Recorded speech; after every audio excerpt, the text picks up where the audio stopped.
I'm Joshua, President of Ex-Parliamentarian Association. S. Jamir. I'm the General Secretary of Expert. Okay. Sir, so what is today all about, sir?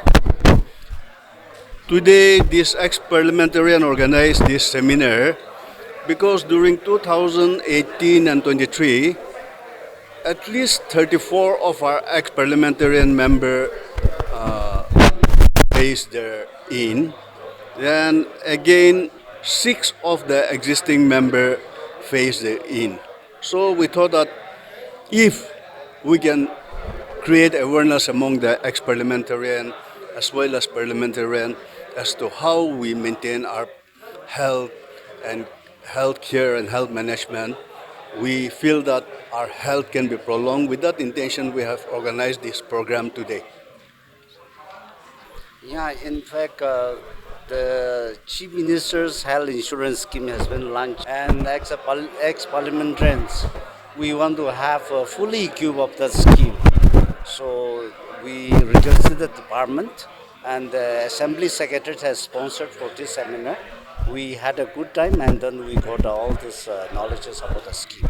So currently, how many members do you have in the expat? The ex-parliament currently have about 145 members, and the member remain between 120 and 115 at the most, because many of our elderly member passes away from time to time. So it can never be a group of many members. It's just always limited to 120 to 150 members. The leadership of Honorable Chief Minister, such a beautiful and important medical health insurance scheme was launched, covering all the aspects that the Nagaland Legislative Assembly was looking into. And so the initiative and the political will of Honorable Chief Minister is very well received and acknowledged. It is in the interest of everyone that the Chief Minister's health insurance scheme has been launched. I have gone through the scheme briefly, and it appears to be the right scheme for the benefit of all of us. Although the details will be explained by the resource persons present here today. But I would like to congratulate the team, the resource persons and the entire team behind working out the modalities on how to work out all the technicalities and modalities related to the Chief Minister's health insurance scheme, and to the extent of getting various numbers of hospitals empaneled to provide services relating to this scheme. So I congratulate them and also convey my thanks and regards to the department for bringing up such a beautiful scheme. Seniors, I'm, as you rightly said, experiencing a mixed emotion when I see all of you. It is one of the rarest occasions where within the four walls of the room, I know each of the members by name. In my own village council also, I will not know their names as good as today. I'm so happy to see all of you. Some we have met just the other day, some after decades.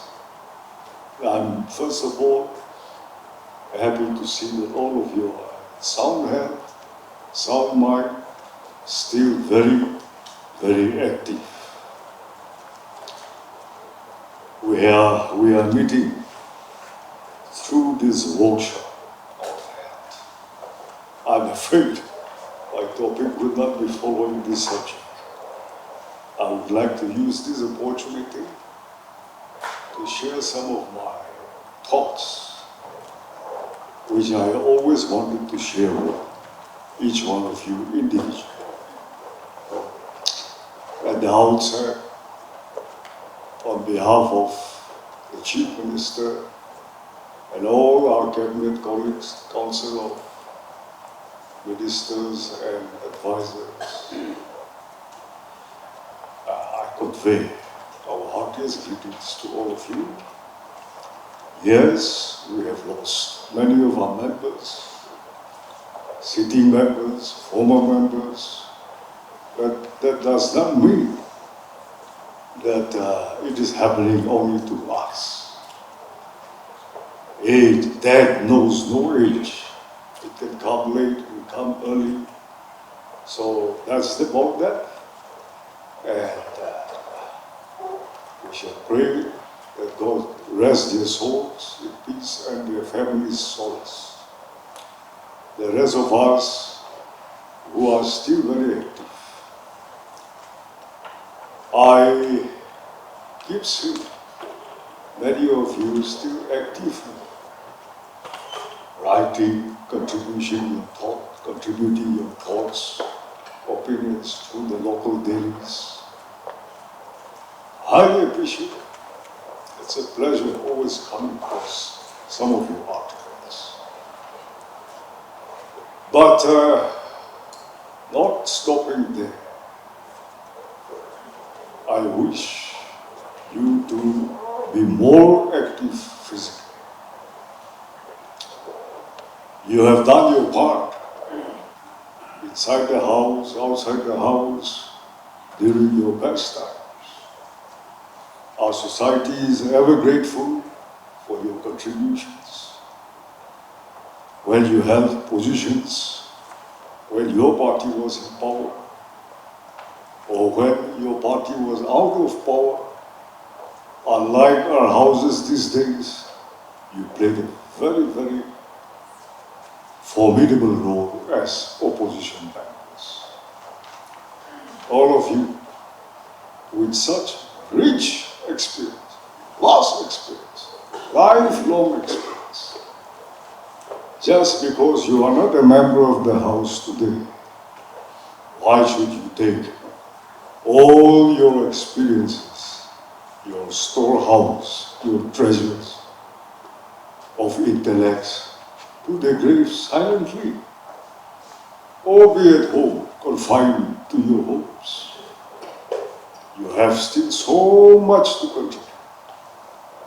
Unlike other states, unlike other societies, anywhere in the world, ours, unfortunately, we have a very checkered history and such a politically restive, hyperactive society we are. We have not yet reached our goals. We are still aspiring. Aspirations, no one can stop us from aspiring to be something or the other, politically or otherwise. But to achieve it, it is not time-bound. It has started before your days. It has continued through your times. You have handled it. You have done your best to contribute something. Now, even after you have exited from the house, it still persists. And so, these are things to do with history. It calls for a lot of experience to handle these issues. It is very, very sensitive. I don't know. Sometimes we feel it is a curse from God. The way we are divided, fragmented, always at loggerheads with each other. You have just seen, about 48 hours back, what took place in Kohima, in between two of the oldest and very respectable institutions. Oh, we create spectacles every now and then for the world to look at us. Unfortunately. So in such a situation, the present house, present people holding the reins of power cannot escape from tackling these issues. And I'm sure in the past too, some of you have been members recently.